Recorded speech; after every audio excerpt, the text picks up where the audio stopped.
What's up, friends, and welcome back to another episode of Steele Reacts. Today, we'll be looking into the life of Mr. Bryan Johnson, perhaps one of the world's most famous biohackers. If you don't know what Bryan Johnson is all about, he's essentially coined the phrase, "don't die." He wants to live forever, apparently. And he's got a pretty crazy and extensive practice of biohacking and expensive health hacks and crazy blood transfusions and restrictive diets, exercise. You name it, this guy is doing it. And he's proclaiming that he's doing it all in the name of science to show us what is possible. So who is Bryan Johnson? What's this guy's backstory? Where did he come from? Well, he's 47 years old today, which gives him another at least 100 years to live, according to his calculations. He was born in Utah in the United States and spent much of his adult career as a successful tech entrepreneur. He sold his company Braintree for $800 million back in 2013, which gave him the means to run this giant experiment on his health and self. And now he is telling you that you also can live forever, I guess, with his blueprint foundations, his protocols, that he can have your body reverse its biological age at a cellular level if you take his longevity mix, his supplements, if you do the kind of crazy things that he also does. Now, with big claims like that, there is no secret that you're going to run into some backlash. Are these overpriced supplements actually doing anything? Is it just snake oil? He has a Netflix documentary that went live that is called Don't Die, and he received a lot of criticism. This is the territory that comes with millions of followers and bold claims. So we're going to be taking a look at some of the bolder claims and what Mr. Bryan Johnson is offering to the world and see what we think. The first image here is like a side shot of Bryan on a similar show. It might even be from the same podcast show, 2018, 2023, and 24, respectively. And it's an interesting look at how he is aging and what has changed. I think if you look at the 2018 version of him, he's got a little bit of like that round cherub face. You see some graying hairs around the ears. Maybe the hair is slightly not as full. I think actually 24 looks maybe slightly better than 23 was when he was in full Twilight vampire mode, quite pale, maybe a little more like red tinge to the hair. So I don't know if Bryan proclaims that he dyes his hair. I think his claims are that he reversed the grays naturally through nutrient deficiencies and things like that. But I don't know that that screams to me the picture of health, like that this is going to be a guy that's going to live forever. I'm currently in a competition to become the world's most tannish ginger, or at least the most tan ginger in Tennessee. I love the sun. I wouldn't want to look that pale, but maybe he's got something. He says the sun is damaging skin. It increases risk of melanoma, so he stays out of it. You'll see clips of him walking around under an umbrella to avoid UV light. But, you know, the cost of that is looking a little bit like a vampire. But at least he's slimmed down, and that's always a good thing, right? So, I don't know. You make up your own mind on that. Is this a guy that looks like he's going to live forever? Does anybody live forever? I think everybody dies. Makes you think, doesn't it? All right, let's see what Bryan likes to say about Bryan. This guy is trying to live forever. Are you a vampire? Yes. Why did you take your son's blood and put it in your body? I mean, my son is here. Tell him, do you want to come say hi? Blink twice if he tricked you into doing it. Yeah. I have the best biomarkers of anybody on the planet. So if there were an Olympic sport for health, I would be the gold medalist. Steve will do it is healthier than you. Sleep is the most powerful drug. To demonstrate this, I achieved the best sleep score in human history. So there's 5 habits you want to do for sleep. Best biomarkers of any person on the planet, best sleep score in history. This guy is going for all the golds. Happier than almost anybody. I think He's happier than almost anybody. I mean, it's pretty clear that few people love Bryan Johnson the way Bryan Johnson loves Bryan Johnson. And he is not shy about it. He is, like you said, he's the gold medalist of the world's healthiest person. I guess health can be defined objectively, but there's also a big subjective component to health. And that's where it gets tricky, because if he just wants to go off the data and the tests, and then he also kind of controls the test that he did, and it gets a little confusing to make bold statements like, I'm the healthiest person in the world biologically and because of my age, when you really might argue that somebody that's living a much lower stress lifestyle could actually be healthier. You know, maybe they live just as long. I've always felt this tension between the unhealthy obsession with health. And when you think about a guy like Bryan Johnson, he's micromanaging every single moment of his day. From the moment he wakes up to the moment he goes to sleep, every gram of his nutrition is dialed into what he believes is the optimal nutrition, which, by the way, skews heavily plant-based, and you know how we feel about that. To the sunlight, to the exercise, all of this. It feels to me like that's an awful lot of pressure and stress.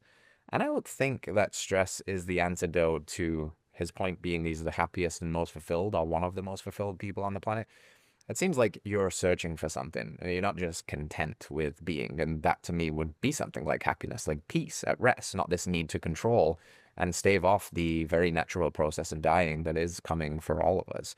And that sometimes the imperfections are less harmful than the stress of trying to be perfect. And maybe if Bryan just chilled out a bit, he would be a little bit happier, maybe healthier too. You're 46 years old, but what would your true age be? I'm hundreds of different ages. My left ear is 64. My heart is 37. My cardiovascular capacity is in the top 1.5% of 18-year-olds. My diaphragm is age 18. The only way to understand age is you have to look at every organ of the body and then age that organ. And so you know intuitively that a baby's heart is different than a 90-year-old heart. They look different, they function different, they have different... I wonder what the age of his face is. I'm trying to be open-minded here, but as he's talking, you can see that strange kind of like robotic feature on faces that have had a lot of plastic surgery or maybe Botox. The lips don't move quite as naturally. There's zero wrinkles. God forbid we have a wrinkle and show our age, right? It seems very like a mannequin style look.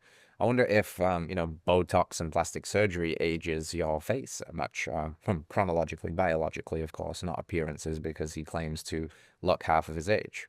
I guess beauty or age is in the eye of the beholder in that case. Different cells. And so we basically said, how do you age every part of my body? Sorry, the ear thing is like your hearing is bad, or just the ears? Because I know ears continue to grow. Is that all it is? Looking at my ability to hear sounds. So between 4,000 hertz and 12,000 hertz, I'm basically deaf because I shot a lot of as a kid. I was right-handed, and so I got the exposure on my left ear. Holy shit. And so we still haven't been able to figure out how to fix aging or hearing damage on the ear. I wonder if part of his practically being deaf in the right ear is preventing him from hearing some of the pretty ludicrous things that he says. And also all that shooting guns, heavy metals, dust particles, lead. How are you going to get out there, Bryan? You're damned if you do, damned if you don't. We just live in a sick world. There's no getting out. There's no being perfect. Again, I think relax a little bit. It's okay. We're all going to die. Even you. So genetically, I should be bald. I started to lose my hair and go gray in my late 20s. I'm now 46. It's been a lot of hard work to keep the hair I have. Today, I'm going to walk you through my protocol, what I do on a daily, weekly, and monthly basis. Have you ever seen that meme where it's like these people that are doing all kinds of stuff to get their hair back in good shape? They're dying and they're doing treatments, they're taking medications, and then it's the picture of the homeless guy who's got an immaculate head of hair and a beard, and they're obviously not doing any of that stuff. I guess the argument is that, yeah, of course, it's probably pretty stressful to be homeless, I imagine. But they live outdoors and they don't live under artificial lights. And usually, like, caring less about that creates, at least from a stressful perspective in that sense, maybe a more full head of hair. It seems to be like, this is one of those things, the more you try to micromanage it, the more you focus on it. It's kind of like where your attention goes is where your energy flows, and that can exacerbate stress and lead to more of these issues. But he is right in the fact that I don't believe that all hair loss is purely genetic or irreversible. There are many factors associated with hair loss and hair graying. Nutrient deficiencies, yes, genetics load the gun, we know that, but environment pulls the trigger. If you're nutrified, if you're eating a well-balanced diet that's, I would say, animal-based, nutrient-rich, got things in it like zinc and vitamin A, and you're getting plenty of sunshine, and you're keeping your thyroid healthy, and you're keeping a low-stress lifestyle, there is no necessity that you will be balding by the age of 28 just because all the men in your family went bald at that age. In some sense, you have a lot more power back. But let's see what Bryan's doing, shooting peptides into his head and all other manner of things. I'm also going to share with you some special tips on how we've reversed my gray hair. Preliminary results, but we're encouraged. Now, it's important to note that the best time to work on your hair is before you start losing it. A lot of people wait until they start seeing a lot of shedding. Don't wait. Start doing hair care immediately. Now, if you're in your early 20s, mid-20s, good time to start taking note that it's important. Otherwise... Do you know what's really cool about doing hair care before it becomes a problem is, I would say, just live an animal-based lifestyle and you're doing hair care, because that encompasses so much more than what we eat. It's giving you the most bioavailable nutrition, lots of zinc, lots of B vitamins, lots of vitamin A. You're getting adequate amounts of protein from the best available sources in nature without the plant toxins. You're getting rid of seed oils. You're hopefully following the animal-based philosophy of life, which is not fearing the sun and trying to manage your stress and exercising appropriately. That might not traditionally be looked at as hair care. It's not finasteride. It's not special targeted compounds. But all of that is how you have a healthy head of hair, I think. Not necessarily a laundry list of supplements and, you know, expensive or crazy routines. Harder to catch it when you're already down that path.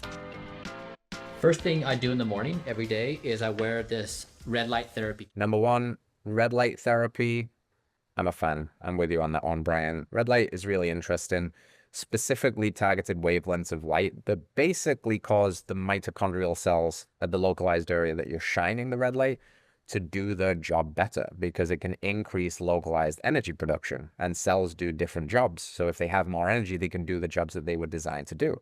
So hair follicles, it stimulates blood flow and it tells them to produce more hair. Similarly, you can increase injury healing with red light, for example. You can speed up inflammation and get rid of inflammation at the level of the joint. You can shine it on your testicles, and the Leydig cells in the testicles become more active and produce more testosterone. So red light, not too crazy. I'm a fan of that. Probably heard of it, of topicals like Rogaine and Minoxidil, 5%. That one, I'm out. I don't think topicals like Minoxidil are very health promoting. I think that potentially there's probably some evidence that they can help stave off hair loss. But again, I think from first principles, what we should really be trying to do first is to, you know, nutrify, not necessarily go right to, oh, red light and then Minoxidil. Like, let's try and get some lifestyle factors dialed in first. Also, think about some of the stuff that he didn't say, which I think would probably be pretty important to think about here. The scalp microbiome, what shampoo are you using? Are you using just generic Head and Shoulders, Axe, all of that nonsense, which has all manner of funky things in there that do end up in your body that can disrupt the skin microbiome? I think going towards more natural options, or even getting a little bit crazier, like doing egg washes, apple cider vinegar, healthy rinses are also probably pretty healthy for your hair as well. But above all else, low stress lifestyle, nutrient density, and plenty of outdoor time. I really do think these harsh artificial lights above us cause localized damage to the mitochondria on the scalp, and then stress just exacerbates the hair falling out and what we call rampant problems with male pattern baldness. So what Bryan's run into in terms of his criticisms is that he just makes some extremely bold claims. Like, he's got 74 different compounds in some of his supplement stacks. So that just seems a bit excessive, most of which you and I couldn't even pronounce. They sound like things that are pulled out of a jungle somewhere. And he's said things like, you know, his essential capsules contain all of the essential nutrients to support life and reverse cellular aging. But if you actually look at what's in them, then they contain 10 out of the 26 ingredients that are considered and defined as essential by the NIH. So it's just these lofty claims that sometimes when you say crazy things, people warrant pushback. They want to know what you mean. And one of the fascinating things to watch online was these exposing Bryan Johnson video series, the cake videos. This creator called Joseph Everett made 31 videos, deep diving pretty much everything Bryan Johnson's ever said. And we're going to go through the top few of what he exposed and see what we find out here. Is Bryan Johnson just cake? So what if Bryan Johnson was slapping his label on things and then just reselling it to you? The man spending millions to live forever. I am the healthiest person on planet Earth. Don't die is a religion. My competitor is Jesus. So I came across this guy reviewing Blueprint's new fresh meal delivery service. So I looked it up, and the meal seemed okay, but not what Bryan would eat, because Bryan is very meticulous about his diet. Every single calorie I consume has a specific objective. It has to have rigorous scientific evidence, and we have to measure it in the body that's actually working. Here's what was weird. I was looking for more information on the service, but there weren't many links on the webpage. So I scrolled to the bottom of the page and clicked on the terms of use. And it took me to a completely different webpage, meallogic.com. So I dug around on that website and found that one of their partners is Territory Foods. They're also a meal delivery service, and they look really familiar. Kinda exactly like the Blueprint meal delivery service. So I looked at all 40 plus meals available on the Blueprint service at the zip code I put in, and all of them could be found on the Territory website, except for the addition of Nutty Pudding and Super Veggie. I mean, the meals don't seem bad, but they're supposed to be Blueprint protocol friendly.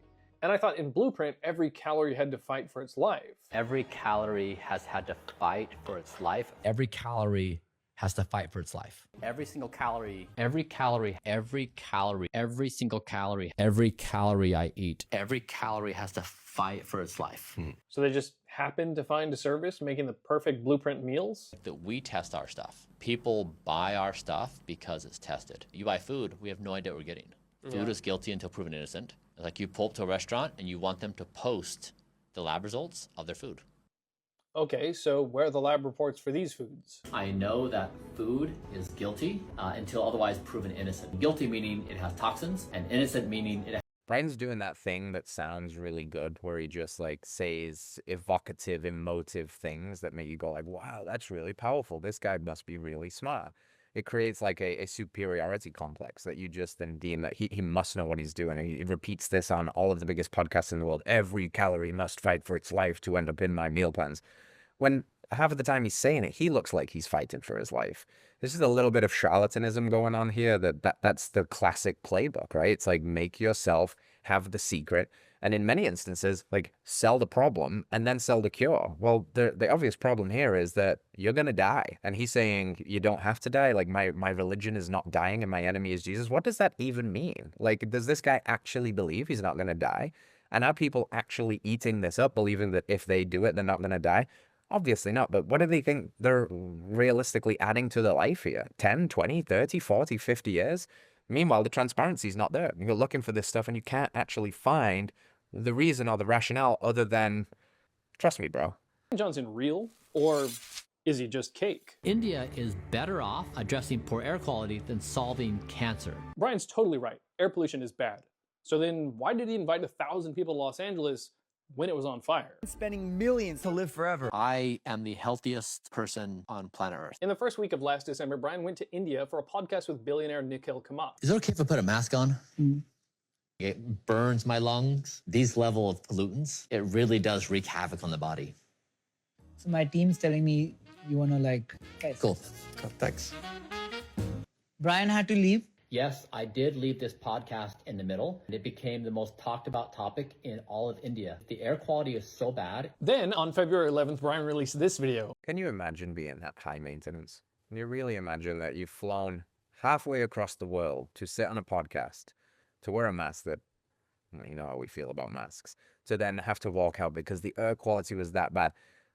Imagine being that fragile. You're the healthiest man on the planet, and you have to leave a podcast because the air quality is disrupting you that badly. Is that health? Is that resilience? Or is that just weakness? LA is on fire right now. Cars, houses, everything burned, and the pollutants just plume up. People in LA are now challenged with horrific air quality. Brian's right. The Los Angeles air was filled with a toxic cocktail of compounds from burning cars, houses, plastics, asbestos, paints, batteries, electronics, and so on. Even if we see clear skies and a good air quality reading, that doesn't necessarily mean we're safe. This January, nearly every single music event, award event, and most big events were either canceled or postponed, but Bryan Johnson's January 18th Don't Die Summit in Los Angeles went according to schedule. Don't Die Summit. Well, because you have to fuel the machine. Caught in contradictions everywhere, that you can survive a podcast because the air quality is that bad, but you'll still run your event or your retreat or whatever it is in a place where the air quality is bad at that moment, because you would lose out on however much money you need to continue to tell people how not to die and how not to be fragile whilst contradicting your own statements in the process. Interesting.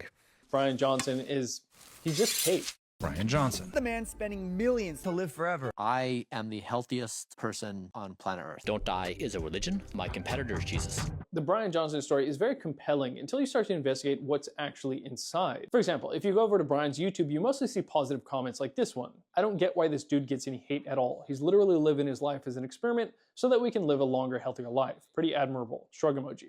I don't receive a heart from Bryan, but it's just cake. This exact same comment with slight variations appears on many of his videos, suggesting someone might be paying for positive bot comments to enhance Bryan's image. And let's just imagine that that is the case for a second, because that looks remarkably fishy, that all of these like kind of anonymous accounts are saying exactly the same thing, defending his honor. If you are truly speaking your truth and other people, because you have a large platform, are speaking out against it, do you think you would need to kind of like just ally this army of bots to go out and defend your positions? Or do you think that if you're speaking the truth and you're as comfortable in it as you say, that you can stand in that fire of polarity, that it's okay, not everybody's going to agree with you, and they don't have to. This is the world of public discourse. But to then spend who knows how much money and hire these bots to come and defend you, again, it doesn't scream confidence. It doesn't scream groundedness. It screams insecurity. It screams weakness. And the message in and of itself that they're saying, like, this guy isn't doing anything, anybody any harm, he's just living life as an experiment. Yeah, that part of it's cool. But again, when people say, well, I'm living this experiment to show you what's possible, and you could do it too if you buy my stack of da-da-da, which if you look, just for his basic plan, will only cost you $333 a month. But if you want to go full Bryan mode, if you want to live forever, that's going to be a cool $1,600 a month. Just $870 on food and supplements alone. So yeah, of course, he's just running this experiment. He's doing this for the greater good. He's trying to show us all what's possible.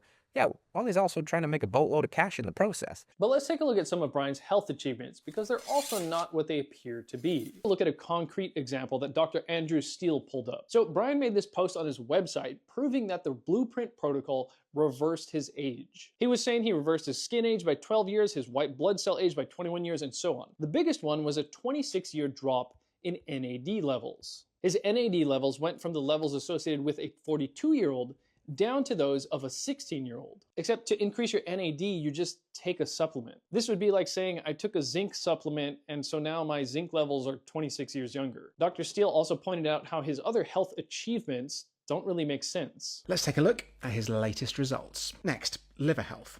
ALT plus AST plus GGT equals WTF? You can't just add blood tests together. Inflammation, less than a 10-year-old. Is that good? I've got no idea. It makes no sense to compare an adult's value to a developing child's. This is clever marketing, right? They just put stuff up there. It looks impressive. And to undereducated people on this topic, which is most people, because they're not doctors, they didn't go to medical school, they don't know how to interpret it.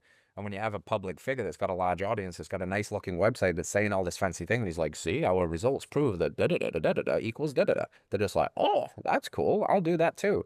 But it's a little bit of chicanery. It's a little bit of like voodoo. It's a little bit of magic. And unless people call it out, and here we have a doctor, you know what we think about doctors in our culture, these are the all-knowers and bestowers of information and health. And these doctors are out here saying like, wait a minute, what is this guy talking about? That doesn't even make sense. What are you saying, man? And there's also been some controversy about our boy Bryan potentially being on the sauce. Is Bryan taking some testosterone? Because if you're the healthiest man in the world at 46 years old, he wouldn't need testosterone yet, right? Would the healthiest person in the world need TRT? Is he taking it? And if so, why? So with the caloric restriction of doing less than 2,000 calories, my testosterone dropped to in the 400 to 500 range. And so we started supplementing with the Androderm 2 milligrams patch. Yeah. So I think you had the free testosterone index of age 70 equivalent or so. Yeah. So this is just keeping it in the normal range. It's not, we're not doing like testosterone above the normal range, which is basically not healthy. Now keep in mind, this is the man that tells everyone he is the healthiest human on the planet. So I'm the healthiest person in the entire world. Why the healthiest human on the planet needs to take TRT? To maintain normal levels of testosterone, while many men do just fine with their own body's production? I'm not really sure. I think Bryan realized it was a bad look for him to have to be on TRT while claiming he's the healthiest man on the planet, so about a year ago he announced he was now off of TRT, and his body was producing all the testosterone he now needs. Bryan's currently publicly shared testosterone levels are quite high for someone his age and in a caloric restrictive state, which has led to many people claiming Bryan is still taking testosterone replacement therapy. However, Bryan has publicly said on Twitter that he's not on the TRT no more. Hey, if he said it, they must be natty, right? That is a bit of a red flag. We share very similar sentiments, like the healthiest person in the world wouldn't need to be on TRT, right, for number one. Especially wouldn't have the biological testosterone levels of a 70-year-old when you're 46 years old. That's like not a good look. But we also know that use of TRT, testosterone replacement therapy, does cause the testes to shut down that factory a little bit, to the point where if you use it for long enough at high enough doses, you're going to need to be on it forever. So it's kind of interesting that he just came off it and magically doubled or tripled his numbers and put himself back on the high range of normal, without exogenous help. It definitely gets the spidey senses tingling. There's a post from Seed Oil Scalp that went pretty viral. PSA, if your diet revolves around avoiding dietary cholesterol and lowering your blood cholesterol, you will look less lively, energized, and healthy, and you will look more drained, sick, and dull. So the interesting thing about Bryan Johnson and Paul Saladino is they're the same age. And you can make your mind up for what you deem to be a healthier looking person, of course. We don't have all of the biomarkers, though both of these gentlemen have been very public with blood work and things like that.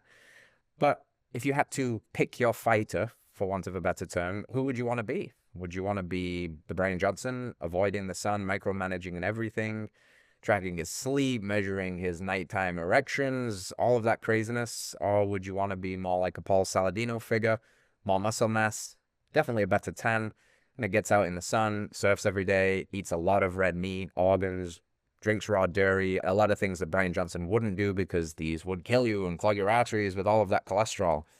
You be the judge, modern man. This guy, Bryan Johnson, says he's going to live till he's like 150. What is it about it that makes you skeptical? He just looks really pale. I was like, Jack, you can't say that, Jack. It's like the first. Is there a point in optimizing too much? Yeah, just the other day he was talking about how he's adding oral minoxidil into his regimen, which has a black box warning, meaning it's the most prone to lethal side effects. It was repurposed as a topical for hair loss because when people were taking it, they were growing hair everywhere. A lot of the stuff that he does is not just about health metrics. It's also very intertwined with, I want to look good. Like he diets so aggressively that it shuts down his testosterone. So now he has exogenous testosterone he applies to make up for the lost hormones that he's not producing because he's in literal malnutrition state. So like, is that optimization at that point, or are you just biohacking yourself to be jacked while also depriving yourself of nutrients? Some of these treatments are not necessary. What he's doing is biohacking himself to death. Like if he got out of his own way and just lived a more like abundance mindset lifestyle where he wasn't so restrictive and so concerned with like getting all of these skin age numbers down and being super lean, that I think you could make a compelling argument that this guy would just be healthier. He's just got to literally chill the fuck out a little bit. Like all of this micromanaging causes stress, and that's not healthy. Like being a control freak about your health is not health. Having an unhealthy obsession with health is not health. Being orthorexic is not health. So I don't know, fam. Obviously, you have to make up your own mind. What do you think about Bryan Johnson? Do you think he's onto something? Is he a good voice for public health? Is he adding to the discourse? Is he confusing? Is he just doing too much? I know how I feel. As soon as this guy came on the scene, my spidey senses were tingling. And I know it seems trite to focus on somebody that looks so pale, but it's just something that seems to be like an ancestral trigger within us that like that's not a sign of health. This guy looks like a vampire. He looks frail. He looks weak. He's scared of meat. He seems quite fragile. And that to me does not indicate radical health or optimal health. You be the judge. Choose your fighter, modern man. Who are you picking? Bryan Johnson or Paul Saladino? The animal based is the way, I think. We'll see you next time.